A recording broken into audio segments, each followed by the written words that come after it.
After a certain point, humans gained awareness of the soul's idea, allowing them to manifest their unique abilities. Two boys, Adam and Benj, engaged in a conversation about their newfound powers.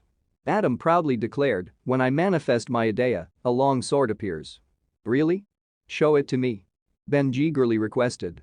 With a flourish, Adam showcased his manifested idea. "Tada!" he exclaimed. "Wow! Amazing!" Benj marveled at the ethereal long sword. As time progressed, idea became integrated into human language and daily life, used both as words and as physical objects. Curious about each other's abilities, Adam asked, "What's your idea?" Benj revealed, "Mine is making bricks with soil." With the increasing use of idea, society began assigning ranks to individuals based on their manifested abilities. Adam questioned, "Are you a rankie?" Souls, once equal, now carried different ranks based on their idea abilities. Adam expressed, "I can't possibly be friends with a rankie." In this evolving world, the manifestation of idea became a defining aspect of individuals, shaping their interactions and relationships based on the perceived strength of their abilities. In the end, people were labeled. Used to improve a country's status by helping to put people with higher idea ranks in the front lines of the war. A school appeared, which is Hyundai Special Training High School. Two people were fighting. "Hey. Saw around him? Damn it. Get him." A boy with a high iron axe appeared. He challenged until, "Is this all you guys from class 10 can do?" He jumped on his opponent and told, "Try struggling more." They started fighting. In the dimly lit alley, the air crackled with tension as the two combatants faced off. Their eyes locked in a fierce gaze, determination etched across their faces. The clashing of steel echoed through the narrow space, each move calculated and precise. The first combatant, a skilled martial artist known as Kyuk, flowed through the shadows with unmatched agility. His strikes were a blur, a deadly dance that left his opponents struggling to keep up. The sound of a sharp kick echoed as Kyuk executed a flawless spin, catching his adversary off guard. "Kyuk!" the opponent grunted, trying to parry the relentless onslaught. "Arg!" But Kyuk pressed on, his movements relentless. "Stop, I'm warning you," shouted his adversary, desperately trying to create some distance. Undeterred, Kyuk continued his assault, his focus unbroken. "He got through," the adversary exclaimed, realizing the formidable skill of his opponent. A quick series of jabs and kicks followed, leaving the opponent on the defensive. "Damn it," the adversary cursed, narrowly evading a powerful strike. The tension escalated as both fighters pushed their limits, each refusing to yield.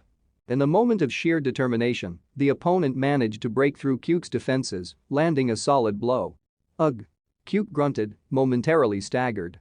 The tide of the battle shifted, but Kyuk quickly regained his composure. With a swift counterattack, he turned the tables once more, leaving his opponent on the brink of defeat. The alley remained silent, save for the heavy breathing of the combatants. The struggle between light and shadow, strength and skill, hung in the air as the fight raged on.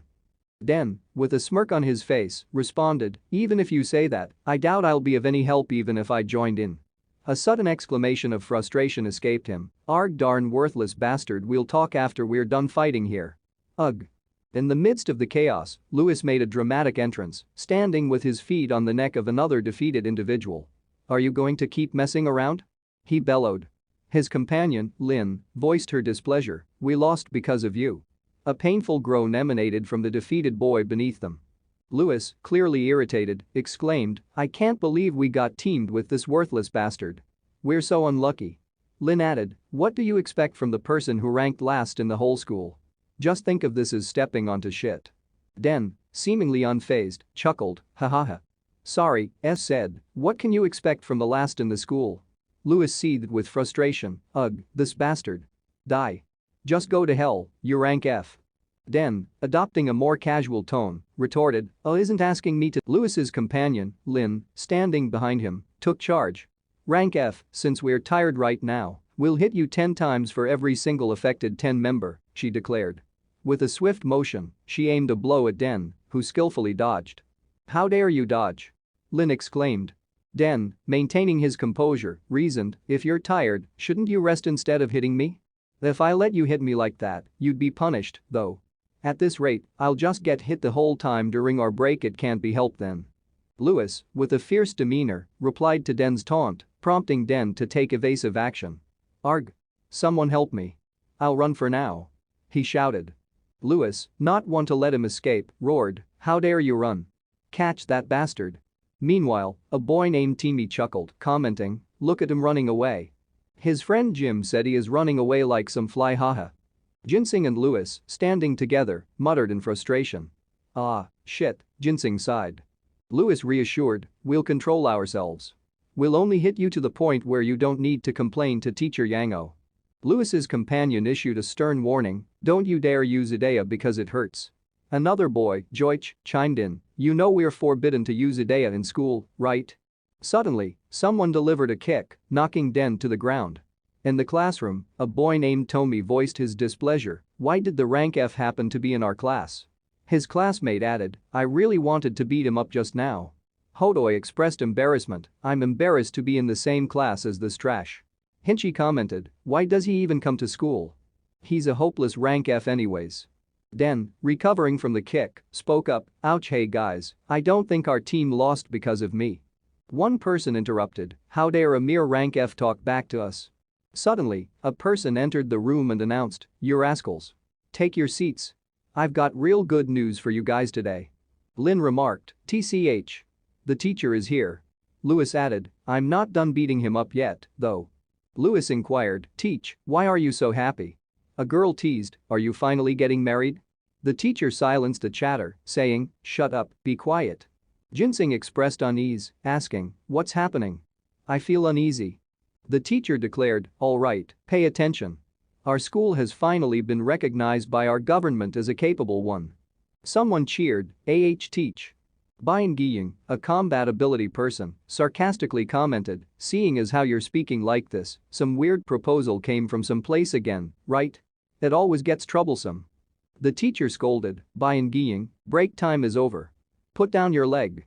In any case, can't we just stop doing things like that?"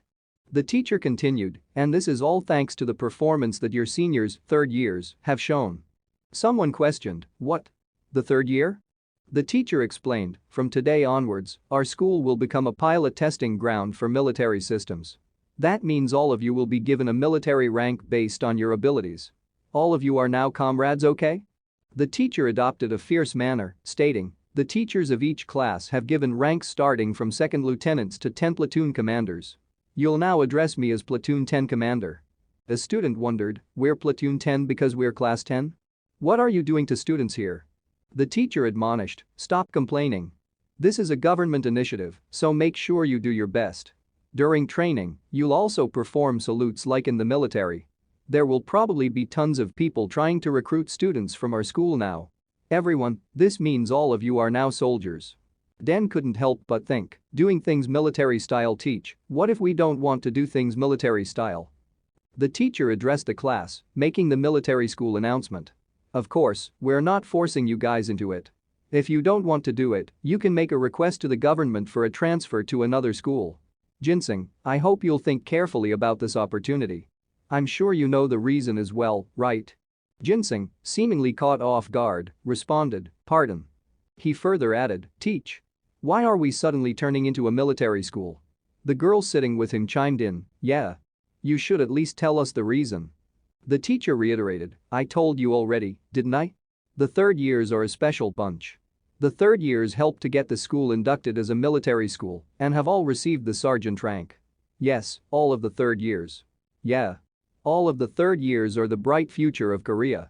They've been recognized by the government." Continuing, the teacher explained the ranks for the second years. The second years in the top few ranks will be corporals. Most of the second years will be lance corporals. The teacher added, "The rank assessment can be taken via the platoon commander in charge of you at any time."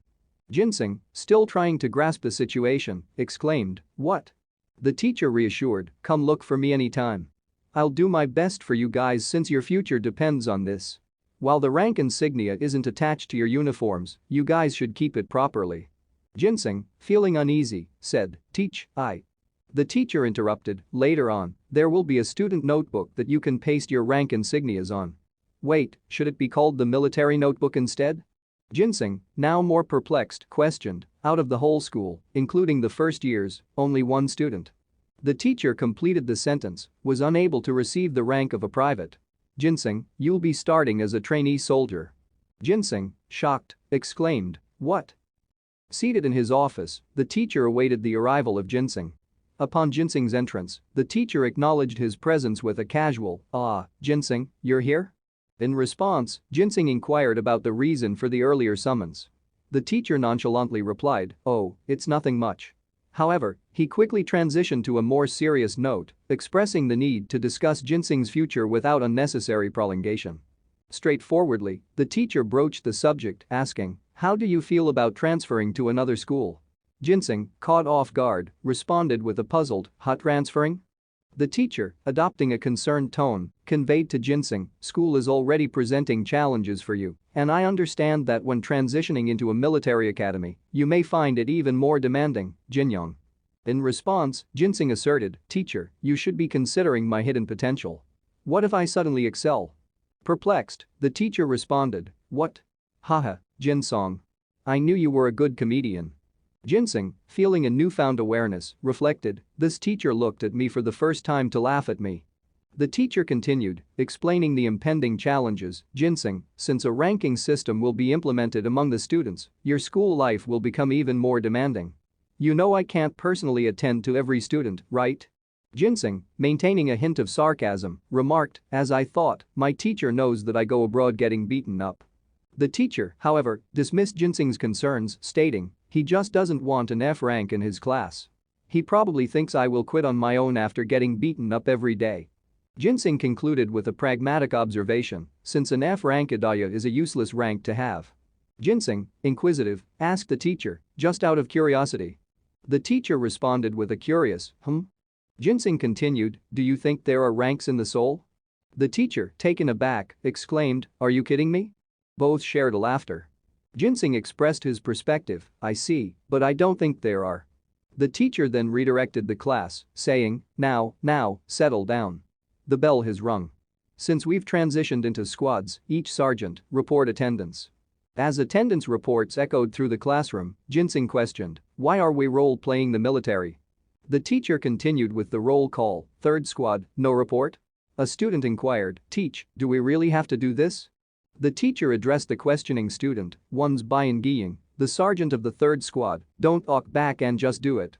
TSK, total 10.2 missing, one person is absent. I wish that person disappeared."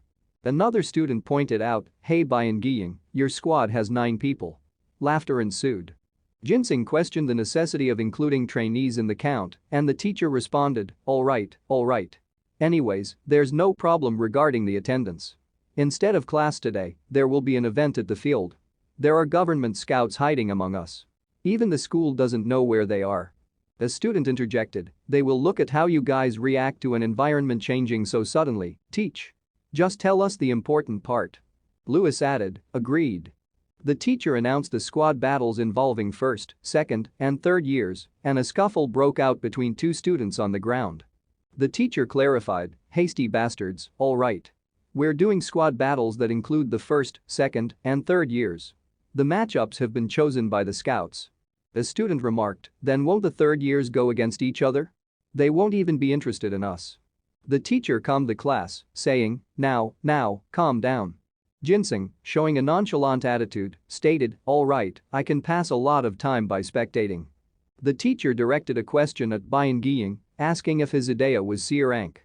The class responded with curiosity, and the teacher inquired about Bayan Giying's overall combat ability, to which a student confidently replied, "Why are you asking so many questions? I can beat any opponent." The teacher announced, "Good, the first battle will be your squad against the third-year 1st Platoon 1st Squad. Now, everyone else besides the 3rd Squad, go to the field," the teacher said. "3rd Squad, prepare for battle in 20 minutes and then come out. Do well, 3rd Squad. Trainee, don't get yourself killed, haha." Lewis expressed concern, "I feel bad for the soldier that won't get a proper grade from fighting with him." Members of the squad discussed their predicament, with some feeling doomed and questioning how to win with an F rank. Bayan Giying advised against giving up, stating, "Are you stupid? Just how are we going to be swimming with an F rank?" Ginseng, expressing his disappointment, muttered, "Wanted to take some rest. I'm depressed now since I have to fight with the third years." Bayan Giying, annoyed, called out to Ginseng, "Hey, trash." Ginseng responded, "Yes? You called, Sergeant?" Bayan Giying, frustrated, exclaimed, "You trash bastard." Ow. Ginseng, feeling the grip on his hair, asked, "The way you talk pisses me off. Do you want to get beaten up before we even start?" Bayan Giying warned that monster Sunbae on Sungo is in the third year 1st platoon 1st squad. However, it would be hard even with all the aces in our class together. But because an F rank like you is taking up a slot, isn't the result obvious? Ginseng, resigned to the situation, remarked, "Since we're just going to lose, it won't matter if I'm here or not, right?" Bayan Giying questioned Ginseng's attitude, "Is getting beaten and barely losing the same to you? If my rating goes down, are you going to take responsibility?" Ginseng casually responded, "I don't think it's high enough in the first place for you to worry." Annoyed, Bayan Giying said, "What did you say?" Ginseng quickly backtracked, Nothing, Sergeant. I did say nothing." Bayan Giying, frustrated, muttered, "Ugh, trash bastard, I can't even beat you up since you have to be out there." Ginseng, unperturbed, philosophized, "Well, between getting beaten up by soldiers or higher ranks, isn't it just the same?" Bayan Giying, after some consideration, decided, "I see, huh? I'll give the trash a role as the sergeant of the 3rd squad. Can you do it?" Ginseng, with a sarcastic tone, assured, "Anything you order me to, haha." As they headed to the field, Bayan Giying commanded, "From now on, you will be my personal shield. All right, trash?" Ginseng, realizing his role, reluctantly responded, "Okay." The teacher checked the microphone in front of the assembled crowd. 2 squad leaders stood before him, representing different platoons. One is 3rd Squadron, 1st Platoon, 1st Squad Leader. One is 2nd Squadron, 10th Platoon, 3rd Squad Leader, the teacher announced. He then addressed the 2 squad leaders directly, "On Sungo. Squad Leader on Sungo. Are your squads ready? Flaunt your skills to your satisfaction. The scouters are all watching you." Squad Leader on Sungo responded confidently, "I will give the fight my all while cooperating with my squad members." The teacher acknowledged, Right. I'm sure you'll do well. Members of each squad, to your positions." The teacher commanded. "We will now begin the squad competition. Each squad leader should have received a bracelet." He continued. Squad Leader on Sungo was then called out, "Come here, trash." This bracelet uses Idea's power to protect the user from shock, but it breaks once it takes a certain amount of damage. I'll take this to hold on a bit longer. Once your bracelet breaks, you're out. The teacher explained the rules. "Hey, squad leader, do you really have to grab me like this? I feel like a puppy," Squad Leader on Sungo complained. But the teacher, adopting a fierce manner, silenced him. "Shut up and don't grumble. You're just a shield." Squad Leader on Sungo joked, "Oof, I want to be an animal, not an object." The teacher revealed an additional requirement for class 2 to 10, you have to hold on for 5 minutes for it to count as a win. With these members, I don't think we will last even that long. And in front of all these people too. 5 minutes to win. The teacher declared, setting the stage for the intense squad competition. Ginseng's plea echoed through the tension-filled air, "Will the teacher reconsider my transfer if we win here?"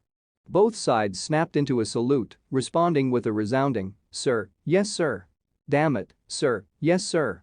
The teacher, standing at attention, declared, "We will let the fight begin." A squad leader seized Ginseng, forcefully leading him forward. "Huh? What, squad leaders?" Ginseng stammered. "I told you earlier to keep your mouth closed, trash," the squad leader retorted. "We just have to hold on for 5 minutes." As the fight loomed, chaos erupted on the field. Ginseng's thoughts raced, and he turned to Bayan Giying for guidance. "Hey, Bayan Giying, tell us what we need to do. What about formations? All the Sunbays are coming." Bayan Giying, taking command, barked back, "Shut up 3rd squad. Simply protect me. We will win if we stay put for 5 minutes." The clash began, each side meeting in a whirlwind of Idea-powered strikes and strategic maneuvers. The Sunbays, more experienced and battle-tested, closed in on 3rd squad with swift precision. Ginseng and his comrades fought fiercely, dodging attacks and holding their ground. Bayan Giying, amid the chaos, directed the squad's movements, orchestrating a defense that aimed to withstand the onslaught. The teacher observed the unfolding skirmish, the tension building with every passing second. As the fight intensified, the Sunbays increased their assault, seeking to break through 3rd squad's defenses. Amidst the chaos, Ginseng, fueled by determination, fought valiantly. The countdown clock ticked away, and the outcome of this unexpected battle would soon be revealed. The field became a battleground, echoing with the clash of Idea manifestations and the shouts of determined students, all striving to prove their worth in the crucible of the school's military competition. Ginseng grimaced as the adversary, a fierce and skilled opponent, locked eyes with him on the battlefield. "Ua." She looked at me. "Block, you trash." I said block.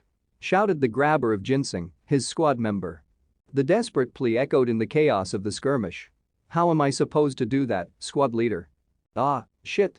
Just block however you can, you trash piece of shit." The squad leader barked, frustration evident in his voice. Ginseng, trying to find a silver lining, suggested, shouldn't we at least run in the other direction?" The teacher, observing the struggle, intervened with a promise, "I will take care of your transfer." Ginseng, caught off guard, muttered, "That's a bit irritating." Meanwhile, the attacker girl taunted, "What, is it internal conflict?"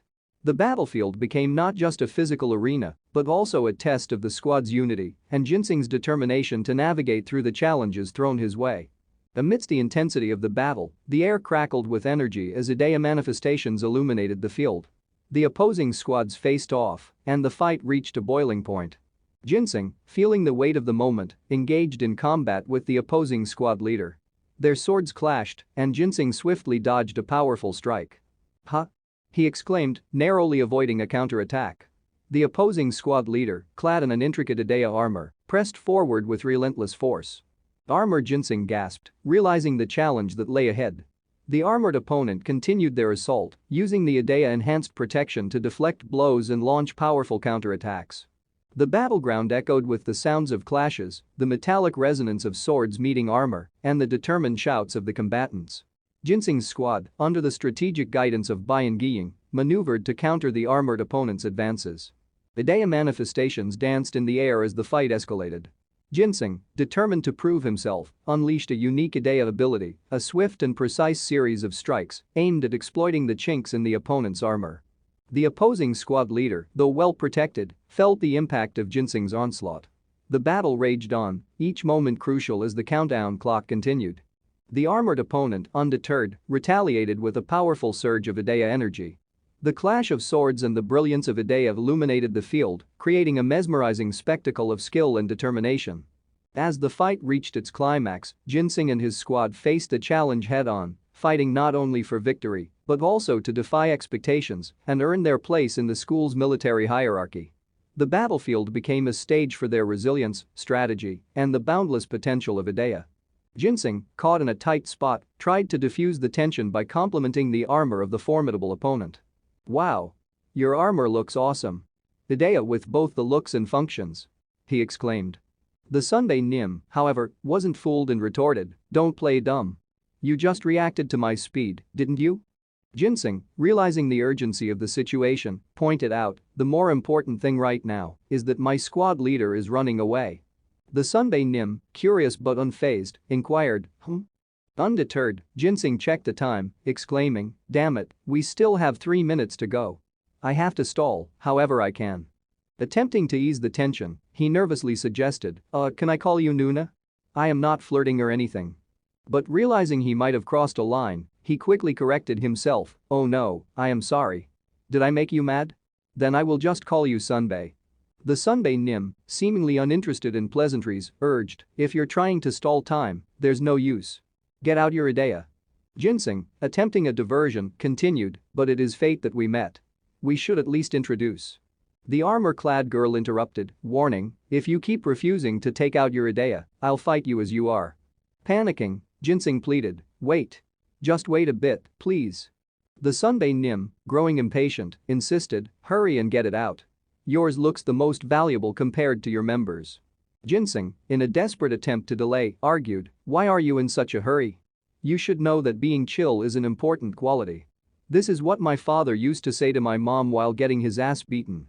Eventually, Ginseng yielded, exclaiming, all right, I will show you." As he prepared to reveal his Idea. As he slowly counted, 1, 2, Ginseng grabbed a dagger and proudly exclaimed. However, the Sunbae Nim, seemingly unimpressed, questioned, "Are you perhaps?" Confused, Ginseng responded, Sunbeam? Why are you suddenly making a gesture as if you are in pain? You should go to the nurse." The Sunbae Nim, exhaling, expressed, "Ha, let's check." Are you that rumored F-rank user? Ginseng proudly confirmed, yep. I am the infamous F-rank user. The Sunbae Nim, seemingly disappointed, remarked, ha. Undeterred, Ginseng continued, but I consider this dagger an S rank out of all normal daggers. Concerned, the Sunbae Nim asked, Sunbae Nim? I am sorry, but where are you going? The Sunbae Nim, unimpressed, replied, I thought you were of value because of how you reacted, but I guess it was just luck. Ginseng, desperately trying to salvage the situation, pleaded, wait. Don't go, please. You're the one who wanted to see it. You can't just be disappointed and leave like that. The Sunbae Nim, unfazed, simply said, heek. Ginseng, determined not to let the Sunbae Nim leave, threatened, if you keep walking, I'm gonna sneak up from behind you and attack. This is my last warning, okay? The Sunbae Nim, dismissive, stated, I have no reason to waste time on an F rank like you in a limited time battle. But before she could finish, Ginseng, with a sudden burst of determination, leaped to attack with the dagger in his hand.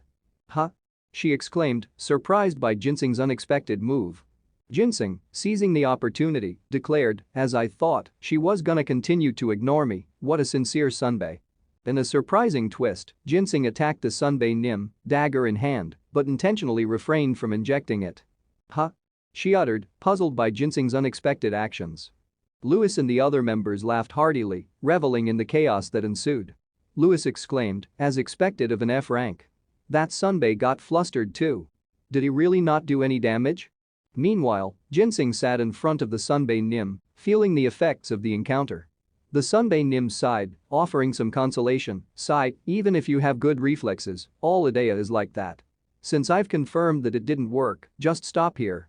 Ginseng, however, regretted not utilizing the opportunity to buy some time. He realized, even so, I should have bought some time with that. Ack. There's still 2 minutes left. Bayan Giying, frustrated, berated the squad, you trash bastards. You can't even last 5 minutes. The Sunbae Nim intervened, questioning Bayan Giying's tactics, is that something someone who's just been running away should be saying? Bayan Giying defended himself, claiming, Sunbeam, I was just going easy on you. Please just fall for it. You should just stop there. The Sunbae Nim, unimpressed, challenged Bayan Giying, oh. There's no need to go easy on me. So let's see a demonstration of your merit. You're going to need more proof if you want to be better than On Sungo. Bayan Giying, seizing the opportunity, exclaimed, it came out and a big one at that. It was worthwhile to spread them out everywhere. The Sunbae Nim, undeterred, demanded proof of Bayan Giying's merit, asking, so when are you going to prove your merit? Bayan Giying, determined, responded, if that's what you want, then I'll show you. However, Ginseng, observing Bayan Giying's Idea rank, grew alarmed, realizing, Bayan Giying's Idea rank is no way, was he hiding it, it's dangerous. Armored Sunbeam. As the scene unfolded, other members expressed concern for Bayan Giying's safety, speculating on the potential risk of facing a third-year opponent. Lewis voiced his worries, yeah, but if it's a rock that big. The Sunbae Nim, impressed by Bayan Giying's strategy, acknowledged, so you weren't just running away. Were you just waiting until a rock that can be used with Idea merit came out? Bayan Giying, seizing the moment, threw a large stone toward the Sunbae Nim. The other members watched in awe and anticipation, wondering about the outcome of this unexpected turn of events. As the stone soared through the air, Bayan Giying, with a touch of humor, declared, Kekek, you truly are an incredible third-year Sunbeam. Please become the path I can trample over to demonstrate my Idea merit. Is being a third year even a perk? Bayan Giying will be the victor. In the background, a person standing behind Bayan Giying excused themselves, hinting at an interruption or additional development. Bayan Giying tensed as an unexpected voice echoed behind him. Suddenly, a swift motion, and he found himself thrown to the ground by an unknown assailant. His frustration boiled over. How can a third year pull a sneak attack as cowardly as this? As he struggled to regain his composure, Sunbeam, reacting swiftly, intercepted the stone aimed at Bayan Giying with a protective shield. The impact was formidable, and Sunbeam grunted, Erg. It's stronger than I thought. But with my Idea, I can hold on, I'll definitely catch you. In the chaos of the scuffle, a mysterious figure emerged, standing confidently behind Bayan Giying. The air crackled with tension as the small fight scene unfolded, a clash of Idea abilities and strategic maneuvers, capturing the essence of the intense confrontation in comic form. Sunbeam's frustration echoed through the confrontation. This would have been a good opportunity to show my merit, so why did you interfere, squad leader? The attacker, holding their ground, responded, that attack was a bit dangerous. I have a duty to protect my squad members. Challenging Sunbeam's capabilities, Sunbeam asked, are you implying that I wouldn't have been able to handle it? I definitely could have held out against a rock by yourself. The attacker, undeterred, explained, but this bastard wouldn't have allowed you to do only that. I'll definitely catch you. They engaged in a swift and precise fight with Byung-gi, putting him down effortlessly.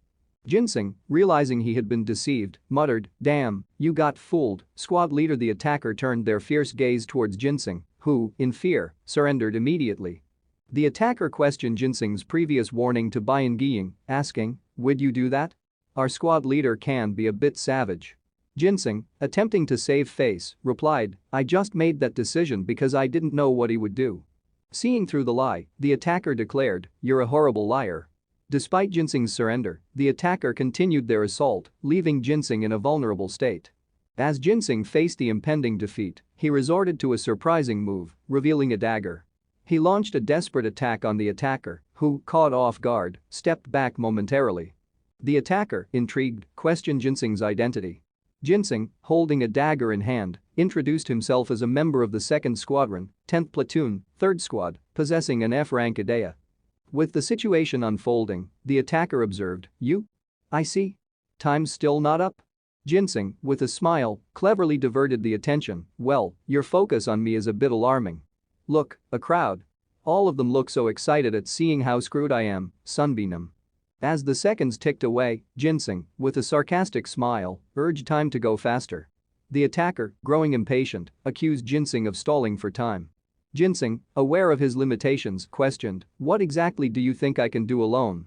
The attacker, offering advice rather than a warning, said, this isn't a warning, but advice. Ginseng, seeking clarification, asked, pardon. The attacker explained the consequences of the competition, hinting at the possibility of forced transfer for those who fall short. Ginseng, startled by the revelation, recalled the expressions of the homeroom teacher.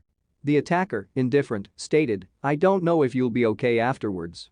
The tension escalated as Ginseng faced the reality of the impending battle against Sunbeam. As Ginseng's laughter echoed in a devilish manner, the comic took a dramatic turn. The entire color scheme shifted to an ominous red, emphasizing the intensity of the moment. The text displayed alongside Ginseng's transformed demeanor revealed a newfound power surge. Your physical ability has increased by 3 times your original capabilities. You can identify your opponent's vital points and idea. You can perceive the most effective route to destroy your opponent with your current abilities. Only if you are able to absolutely destroy your opponent's idea or take their life can you turn it off. You have been overtaken with the desire to kill. This sudden surge in power hinted at a darker and more formidable side of Ginseng, leaving the readers intrigued and captivated by the unfolding events in the comic. As Ginseng boldly challenged Sunbei with a dagger in hand, Justsu, the attacker, observed with a growing sense of anger. Justsu couldn't help but express surprise at Ginseng's idea rank, noting its effectiveness beyond a simple F-rank dagger. Justsu said, I see an F-rank dagger wasn't all of the idea. I'll definitely catch you, idea rank B overall combat ability A+. You can definitely catch whatever you wish to target. Within a set distance, you can move that distance, and time will be omitted. Despite Ginseng's confident smile, Justsu prepared for an impending fight, questioning Ginseng's ability to see other people's idea. Ginseng, still smiling, couldn't contain his excitement. Ginseng? Keek, sorry. I can't hold it back anymore. You'll stop me, right? Right? With a dagger in hand, Ginseng boldly challenged Sunbei, who remained surprisingly calm. Justsu, sensing an overwhelming murderous intent, couldn't help but comment. Justsu? An overwhelming murderous intent? Aren't you too old to be in your emo phase? Ginseng, undeterred, expressed confidence in Sunbei's understanding, stating, Ginseng. I know Sunbei Nim would be okay with this much. I can count on you, right? The scene then shifted to a girl who grabbed Ginseng, questioning why he was standing still. Ginseng speculated that Sunbei Nim might feel she's not worthy of facing him. Lewis? Hey, why aren't you fighting back? I came to watch him get beat up. Justsu, still observing, noted the change in atmosphere, expressing concern. Justsu? It's different from when I faced him earlier. What is energy? What is atmosphere?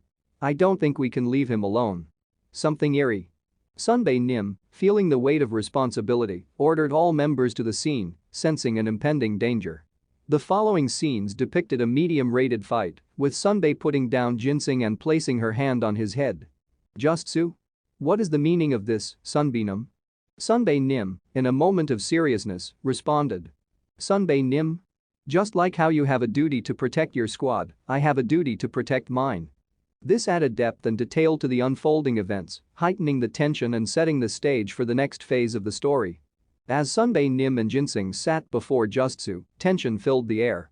Justsu questioned Sunbae Nim's decision to protect Ginseng. Justsu? You didn't need to protect. In response, Sunbae Nim calmly asked. Sunbae Nim? Are you sure? That short moment we attacked him. A small fight scene ensued, with Ginseng showcasing his newfound strength. However, despite his efforts, Sunbae Nim proved to be the stronger opponent, effortlessly countering Ginseng's moves. In the comic scene, Sunbae Nim demonstrated superior skills, gracefully dodging Ginseng's attacks and swiftly retaliating with precise and powerful strikes. The atmosphere was charged with intensity as Sunbae Nim showcased her mastery over the situation. Ginseng, although determined, found himself overwhelmed by Sunbae Nim's prowess. Each panel captured the fluidity and speed of their movements, emphasizing Sunbae Nim's dominance in the confrontation. As the fight unfolded, Justsu observed the scene, realizing the extent of Sunbae Nim's strength. The fight scene depicted Sunbae Nim's strategic and skillful maneuvers, reinforcing her position as a formidable force within the narrative. Ultimately, Sunbae Nim's strength prevailed, leaving Ginseng subdued. The fight scene conveyed the power dynamic between the characters, setting the stage for the next developments in the story. Justsu observed the aftermath of the battle, perplexed by Ginseng's laughter. Justsu? But is he laughing? Despite the confusion, Justsu urged Sunbae Nim to open her Idea before sustaining further damage. Justsu? Anyway, Sunbae Nim, open your Idea before you break more. Sunbae Nim, still recovering from the quick attack, noticed the damage to her armored dress. Sunbae Nim? What? That quick attack did this much damage to my armored dress? Other squad members began to realize the unexpected effects. Other member 1. Huh? My wristband broke. Other member 2. Mine too. What is this? Did anyone's wristband break? Another member. Did the nurse turn off Idea by accident? The girl in the group remained silent, her expression suggesting deeper concerns. While Ginseng continued to laugh, Justsu scrutinized the situation. Justsu? Park Ginseng. Ginseng's laughter echoed as he casually responded. Ginseng? Haha, the squad has good teamwork. Justsu, still puzzled, asked Sunbae Nim about her condition. Justsu? Have you returned to normal yet? Ginseng, still pinned down, humorously interrupted. Ginseng? Can you get off me now? Justsu, contemplating the encounter, hinted at a future clash. Justsu? Next time, I want to clash without interference. However, Ginseng, seemingly uninterested, dismissed the idea. Ginseng? What do you mean next time? I'm okay with just this one time. Justsu emphasized the need for preparation. Justsu? You should put in some work before next time.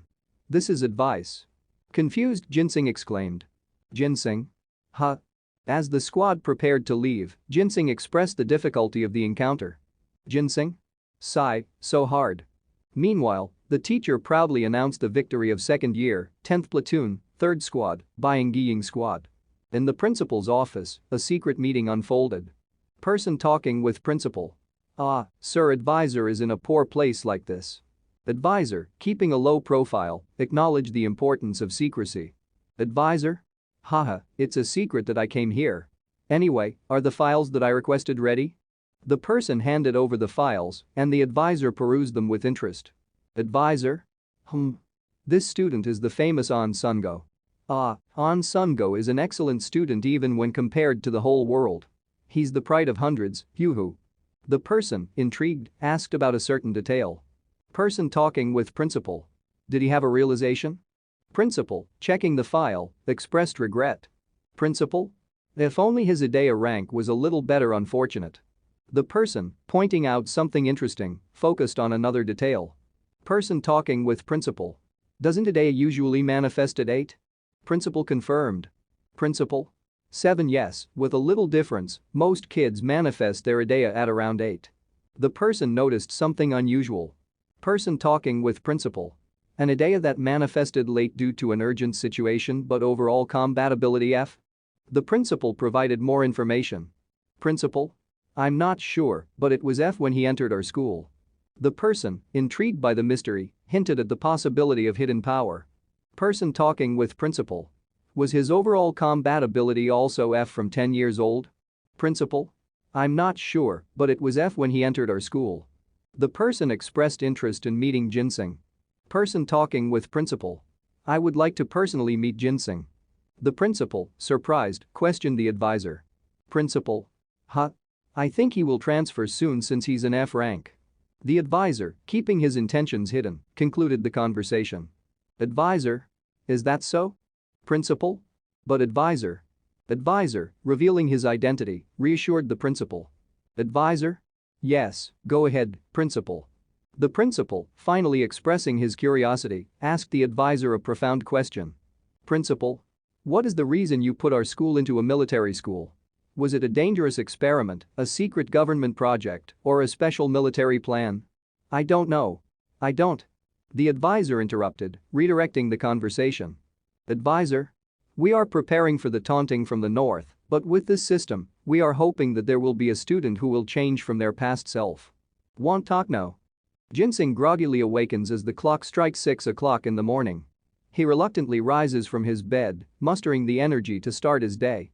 As he goes through his morning routine, he stands in front of the mirror, preparing for the challenges that lie ahead. Ginseng, a diligent student, motivates himself for the day ahead, proclaiming, "Let's do my best today as well." After finishing his preparations, he declares, "I'll be off." Determined and responsible, Ginseng heads to school earlier than most, driven by his commitment to various cleaning and chores around the entire school. As Ginseng navigates the halls, a group of students, including a girl with 2 companions, engages in a conversation about him. The girl comments on Ginseng's status as a second grader and questions the need for a dress code for him. Ginseng confidently responds, "There's no problem," and jokes about his growing fame, wondering if he's already that well known. Meanwhile, a member behind the girl expresses a less flattering opinion, remarking that Ginseng looks dumber than expected. Unfazed, Ginseng continues his casual interaction, brushing off the comments with a light-hearted laugh. The conversation takes a turn as the girl questions Ginseng's choice of weapon, referring to his seemingly ineffective dagger, and asks how he managed to face On Sungo with such a weapon. Ginseng, still in good spirits, responds with humor, suggesting that his opponent must make mistakes too. The scene shifts as Ginseng stands by a window, holding a device that emits a mud spray. With a mischievous grin, he playfully slaps the device, causing mud to spray out in a comical manner. The mud splatters against a window, creating a humorous and unexpected visual effect. Overall, the detailed script captures the essence of Ginseng's morning routine, his interactions with fellow students, and a cleaning something. Ginseng, inquisitive about the lack of whiteboards and frustrated by the government's backing of certain groups, questions the use of outdated equipment in the school. As he diligently cleans the floor, Lewis's friend mocks him for managing to escape from a difficult situation, prompting Lewis to question Ginseng's initial decision not to join them. Despite the banter, Ginseng acknowledges Lewis's unexpected S rank and unpredictability. Lewis's friend reflects on the events after the platoon battle against the third graders, noting that luck may have played a significant role in improving his image among the students. The scene shifts abruptly as Ginseng is snapped back to reality by a classmate demanding handouts for math. Surprised that he isn't being hit, Ginseng realizes that the bullying may have ceased thanks to the recent events.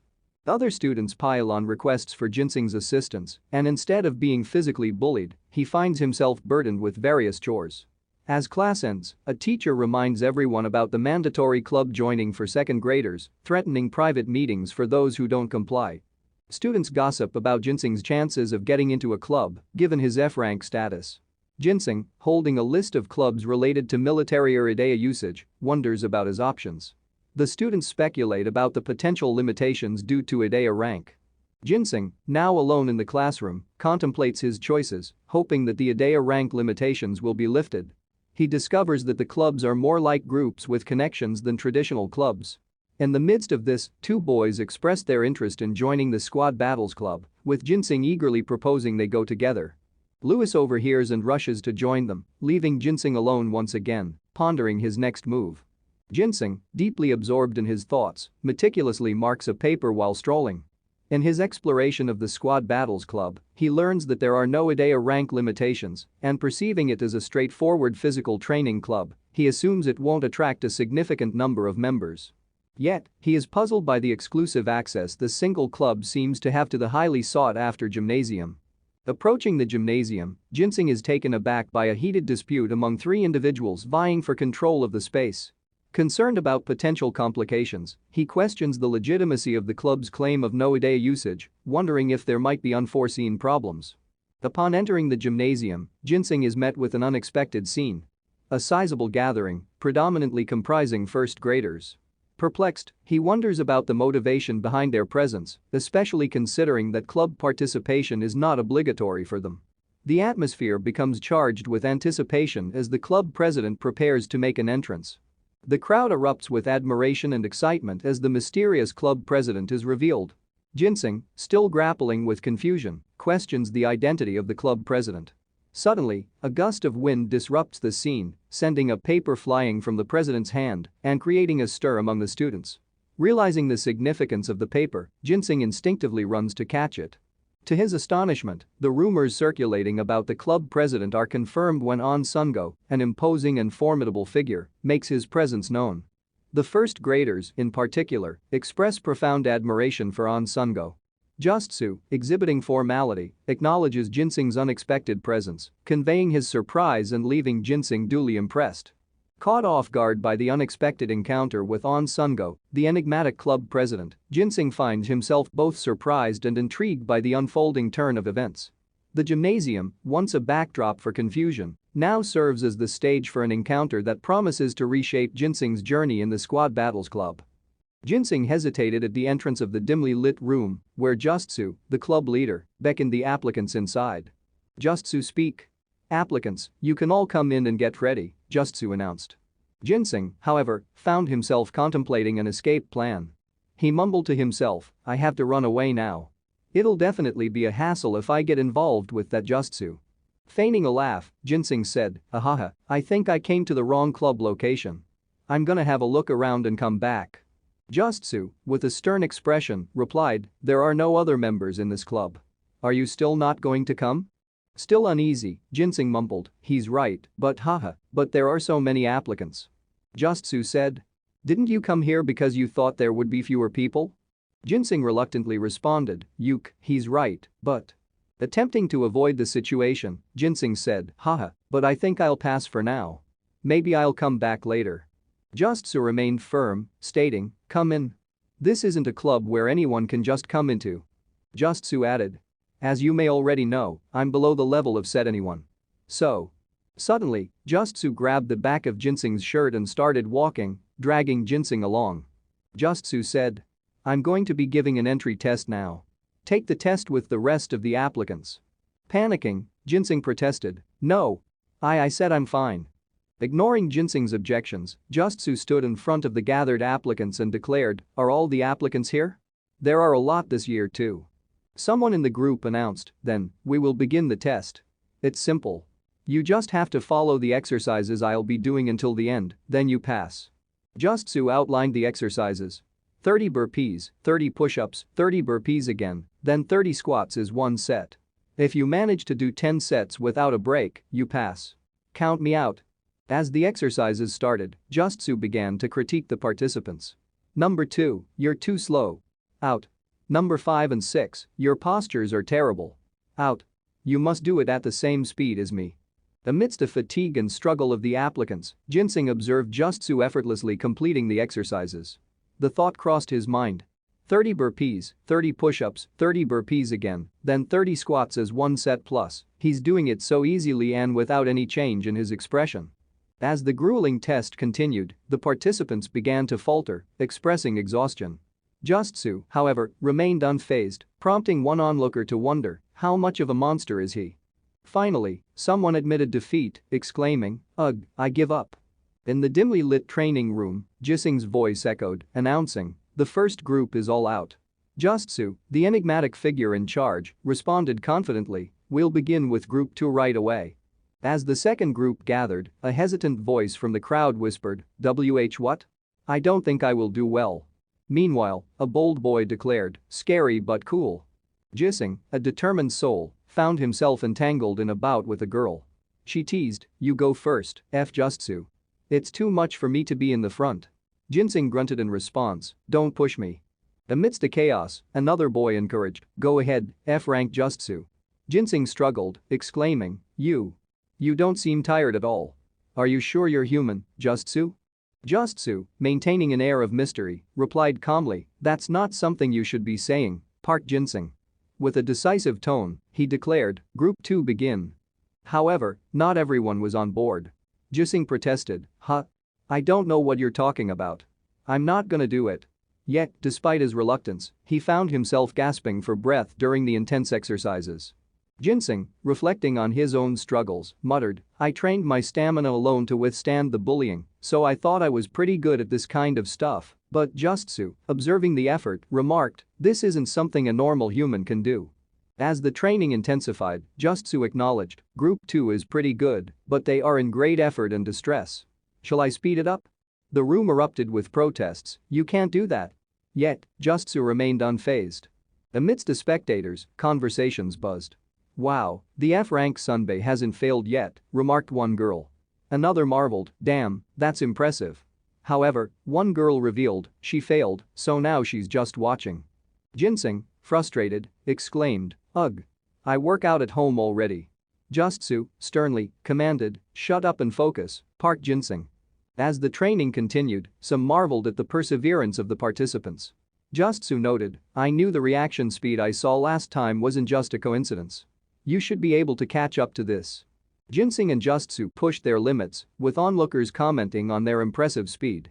Eventually, F-rank Justsu triumphed, leaving everyone in awe.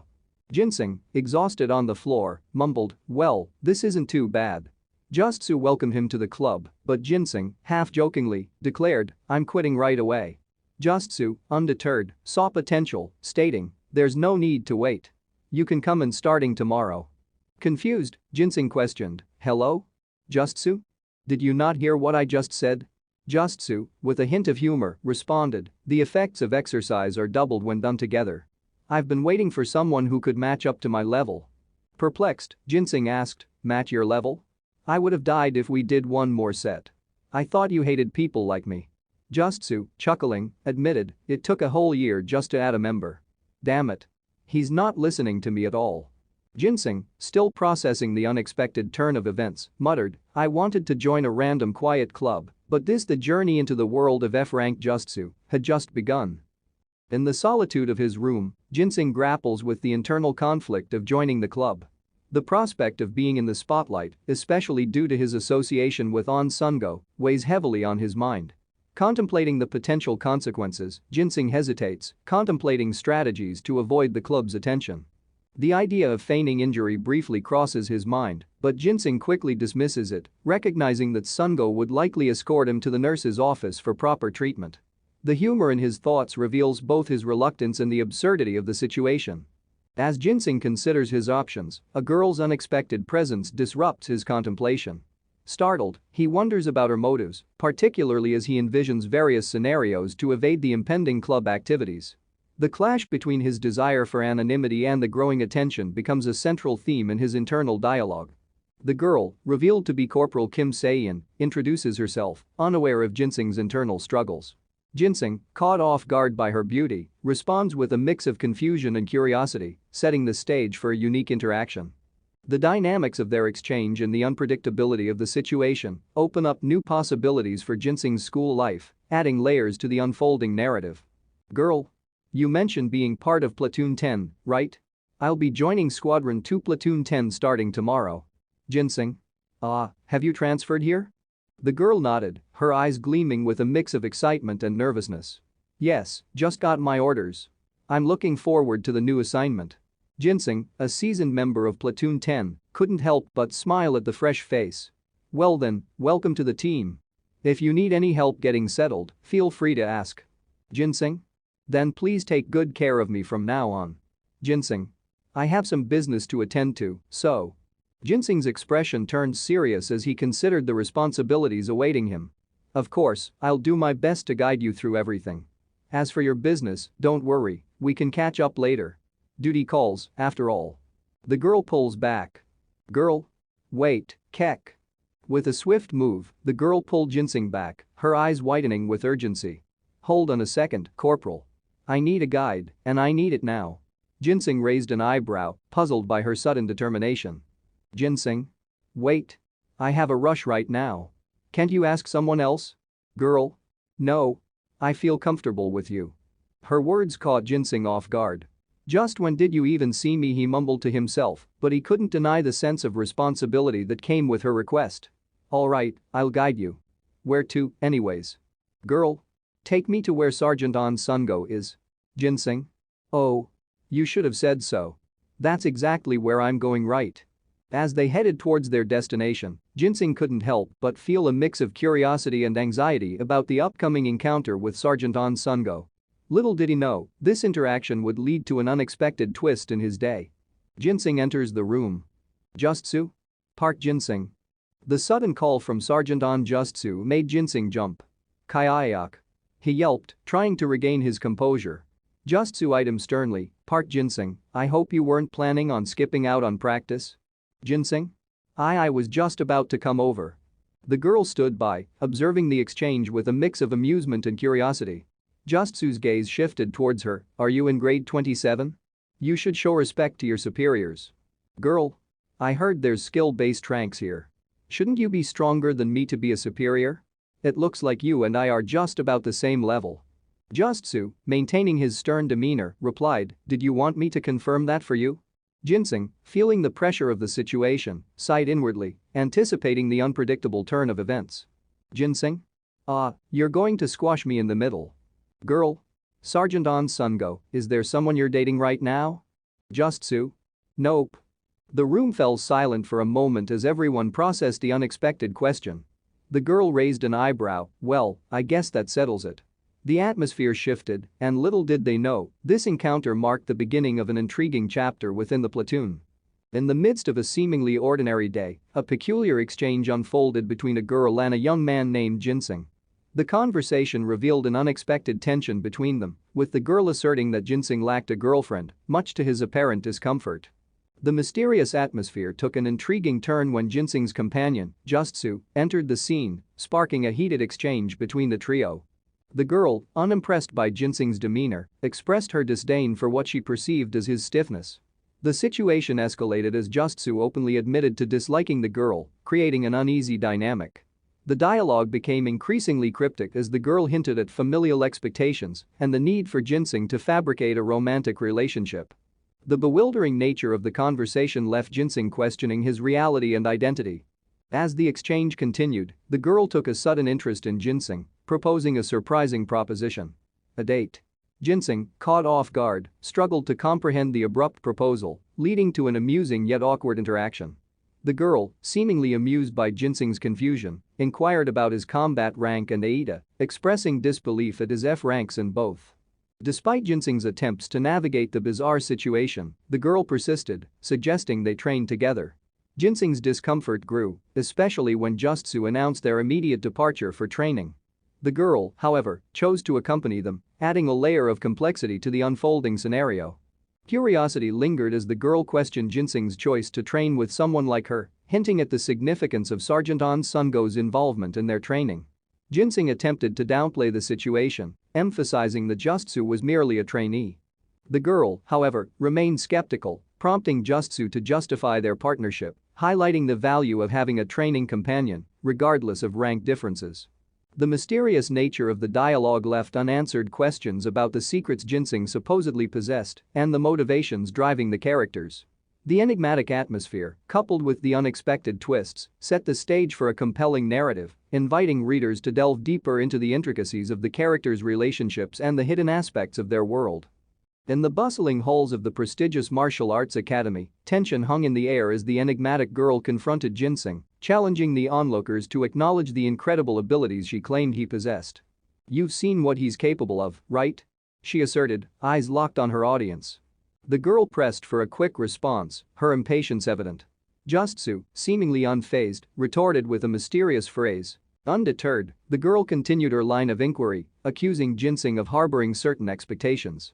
Aren't you the one who actually has certain expectations of Park Ginseng? She queried, a mischievous glint in her eyes. In response, Ginseng, lying on the floor, erupted in laughter. Sheesh, I think you're mistaken about something. I'm the rank F student whose charm is being useless. The exchange left Justsu and the girl in silence. Justsu sighed and, without uttering a word, picked up Ginseng, swiftly making their way out of the scene. It seems we're done feigning ignorance. Let's start the next training, Justsu declared with determination. Ginseng, still bewildered, questioned, what? Why are you angry? Help me, Saiyan. Ma Kim Saiyan. As they retreated, the girl remained unfazed, laughing as she spoke, in that case, I'll ask him myself then. The narrative took a turn as the trio exited the chaotic encounter, leaving behind the echoes of laughter and unanswered questions. However, the story continued as a new character, the mysterious girl, walked into a classroom, catching the attention of both students and teachers. Come on in, the teacher announced, ushering her into the room. Little did the students know, her presence would add a new layer of intrigue to the already eventful day at the academy. The atmosphere shifted as the teacher announced the arrival of a transfer student, setting the stage for a new chapter in the Martial Arts Academy's unfolding drama. In the bustling classroom of the Martial Arts Academy, Louis found himself seated on a bench, his curiosity piqued by the unexpected entrance of a new transfer student. A transfer student at such a weird time? He mused aloud, prompting agreement from his friend who marveled at her appearance. Wow, she looks pretty on top of looking tough. The girl wasted no time and addressed a teacher, inquiring about her seat. The teacher, in a less than pleased tone, directed her to Squad 1 but insisted on an introduction first. However, the girl had her own plans. I like Squad 3. She declared, disregarding the teacher's suggestion. When informed that Squad 3 lacked available seats, she boldly claimed her spot, insisting on sitting there. A boy, sitting with Ginseng, questioned her audacity. Hey, wait a minute. Who the hell are you to act up like this? I'm in charge of Squad 3. Start by telling us your rank and name. Unfazed, the girl challenged him, asking if his military rank was higher than hers.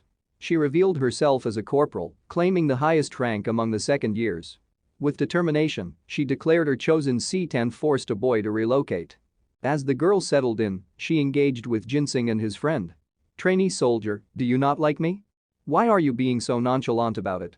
She inquired, hinting at a connection from the previous day. Ginseng hesitated, and the girl continued, expressing her willingness to get along. The teacher intervened, calling on Kim Saiyan to introduce herself properly to the class.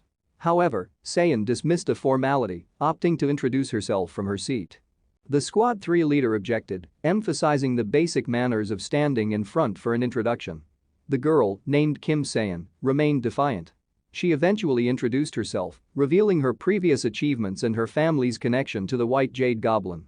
The revelation shocked the classmates, leading to a buzz of discussions. Despite some skepticism, Saiyan confidently asserted her identity.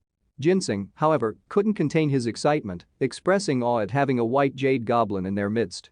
The arrival of Kim Saiyan promised to bring a new dynamic to the class, leaving everyone intrigued about the adventures that awaited them. Once upon a time, in the ancient land of Gimhe, there existed a family with a legacy as unique as it was mysterious, the Kim family. They were the bearers of a power called Adaya, a force that typically eluded inheritance, forever changing with each soul it inhabited. However, the Kims were different. They held the secret to passing down their Adaya, and not just that, they sought to strengthen and refine it across generations.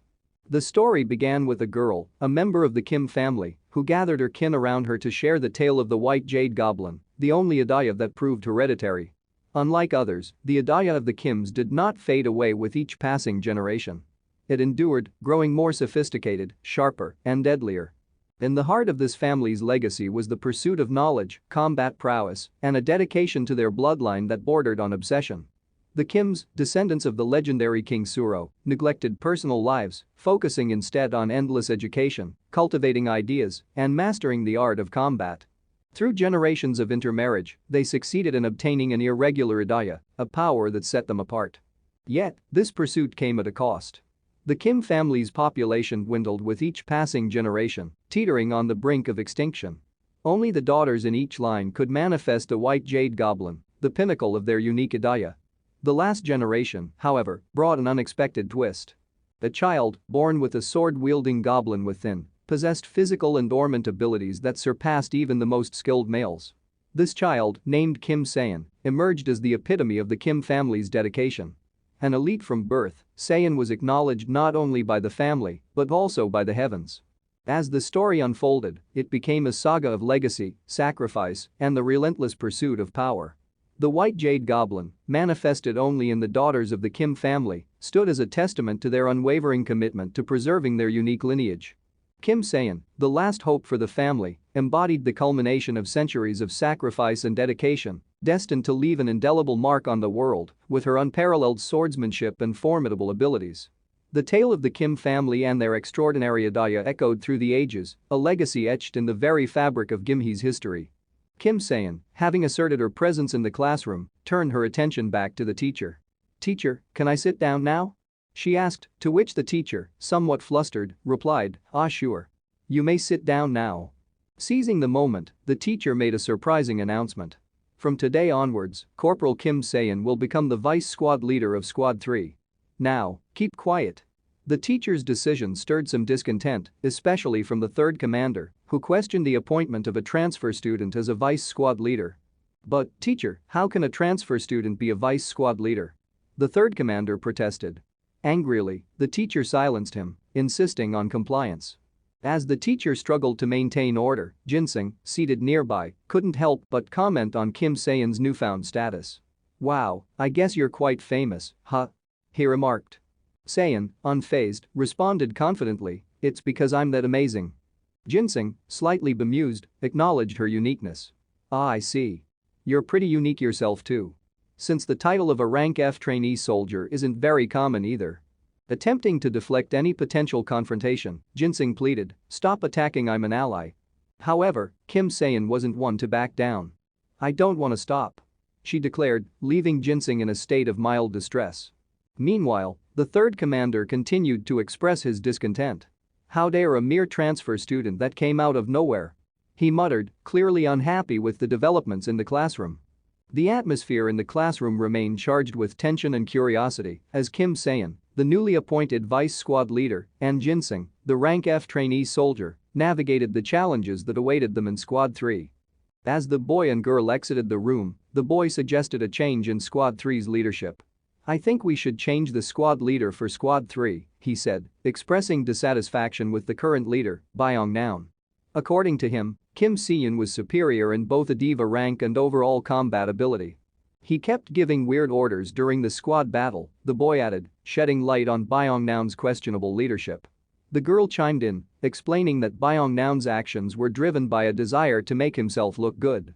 Despite initial impressions, others in the class spoke highly of Kim Sayan. "I thought that she was full of herself at first, but she's really smart and good at giving commands," someone commented. Kim Sayan herself added, also, her charisma during the battles was so cool. Ginseng, amused by the conversation, laughed and jokingly admitted, "I've totally fallen for her." The girl, who had expressed her desire for Kim Sayan to become the squad leader, reiterated her sentiment, saying, "It'd be great if Kim Sayan was the squad leader." The third commander, named DONGHUA, appeared angered by the praise directed towards Kim Sayan. The lunchtime bell rang, and Kim Sayan suggested to Ginseng, "Oh, partner, let's eat lunch together." Ginseng, with a laugh, explained that he had to clean. However, Kim Sayan, in a rude manner, claimed she had no one to eat with. Ginseng, aware of her popularity, disagreed, but Kim Sayan expressed her disdain for those who approached her solely because of her status. "They just keep sneaking looks at me and never actually come and talk to me," she complained. Ginseng, still laughing, mentioned his busy schedule, listing the various tasks he had to complete during lunch break. Hearing his chores, Kim Sayan acknowledged the workload but questioned if it was too much for one person. Ginseng, now happy that Kim Sayan was acknowledging his efforts, agreed. Kim Sayan proposed visiting those who assigned him chores that they should be doing themselves. Dragging Ginseng along, Kim Sayan approached Lewis and the girl sitting with him. She inquired why Lewis, usually in charge of cleaning Squad 4's classroom, made a recruit from their squad do it. Lewis, smiling, explained it was because he was an F rank. Dismissing his excuses, Kim Sayan placed her hand over Lewis's mouth and stated, "I don't want to hear your excuses. From now on, let's all do what we were assigned to do." She emphasized the disgrace of picking on someone weaker, leaving an impression of her assertive and principled nature. Kim Se-in, having resolved the situation with Lewis, emphasized her disdain for disgraceful behavior. "And I really don't want to be disgraceful. Do you get what I'm trying to say?" she queried, making her principles clear. Releasing her hand from Lewis's mouth, Kim Se-in warned him, "If I catch you doing this again, got it?" Lewis quickly apologized, and Kim Se-in instructed him to apologize to Jinsung, showing her commitment to fairness. Jinsung, taking it lightly, laughed off the situation. Kim Se-in, however, maintained her stern demeanor, apologizing for disturbing Jinsung during his meal. She then redirected her attention to her duties as a recruit, urging Jinsung to follow her to the next person. Curious about their destination, Jinsung asked, "Where are we going now? Didn't we sort everything out?" The girl accompanying them replied, "Where do you think we're going? We're going to see the homeroom teacher." A somewhat surprised teacher chuckled and acknowledged that something similar had happened to Jinsung. Assigning Kim Se-in the task of dividing up the cleaning chores, the teacher left her in charge. "Now then, I'll be distributing the chores for our squad. From today onwards, you'll be in charge of the blackboard and you'll look after the mopping," Kim Se-in declared, organizing the cleaning responsibilities for Squad 3. Kim Se-in then approached two boys, giving them specific tasks. When the boys questioned the necessity of cleaning, Kim Se-in firmly asked if they were objecting to the orders of the one in charge of the cleaning. They quickly retracted their objection under Jongwoo's watchful eyes. The third commander, Jongwoo, appeared and Kim Se-in directly addressed him, asking if he wanted to participate in the cleaning as well. Jongwoo insisted on being called squad leader, prompting Kim Se-in to agree sarcastically. In response to Jongwoo's vague conversation, Kim Se-in suggested that, since he seemed annoyed, he should just become the squad leader. Jongwoo, taken aback, demanded to know what she said. Kim Se-in, with a sly smile, proposed that if he didn't want anything, she would leave. However, Jongwoo interrupted, asking her to come to the rooftop after class for a discussion about the squad. In the room on the rooftop, Kim Se-in and Jongwoo had a conversation, with Jinsung secretly eavesdropping. Jongwoo expressed annoyance at Kim Se-in's rising popularity and insinuated that he would not lay hands on her due to their squad affiliation. Kim Se-in, however, questioned his need for others' help in the discussion and remarked on their squad leader's embarrassing behavior. The situation hinted at potential conflict as Kim Se-in implied that they might have to teach their squad leader a lesson. The intrigue continued as the dynamics within Squad 3 unfolded on the rooftop.